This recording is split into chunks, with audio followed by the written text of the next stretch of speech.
ম্যাচের 18 ওভারের শেষ বল। আরব আমিরাতের জয়ের জন্য দরকার 17 রান। শরীফুলের ফুল লেন্থের করা ডেলিভারিতে 1 রানের জন্য প্রান্ত বদল করতে দৌড় শুরু করেন আমিরাতের দুই ব্যাটসম্যান। শরীফুল বলটিকে ধরলেন ঠিকই, তবে ব্যাকআপ না থাকার পরও ওভার থ্রু করেন শরীফুল। ফলাফল আমিরাতের স্কোরবোর্ডে যোগ হয় মোট 5 রান, আর তাতেই ম্যাচ থেকে ছিটকে পড়ে বাংলাদেশ।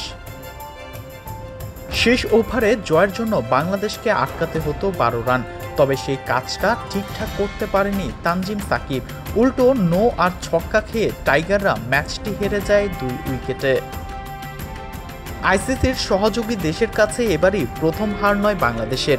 এর আগে যুক্তরাষ্ট্র, নেদারল্যান্ডস, হংকং, স্কটল্যান্ডের কাছেও ম্যাচ হেরেছে বাংলাদেশ। টি-20তে বাংলাদেশের পথ চলা 19 বছরের, তবে এর মধ্যে বাংলাদেশ টি-20তে উন্নতি করতে পারেনি একদমই। সিরিজ আসে, সিরিজ যায়, বাংলাদেশের হতাশার গল্প যেন বারবার লিখে যায়।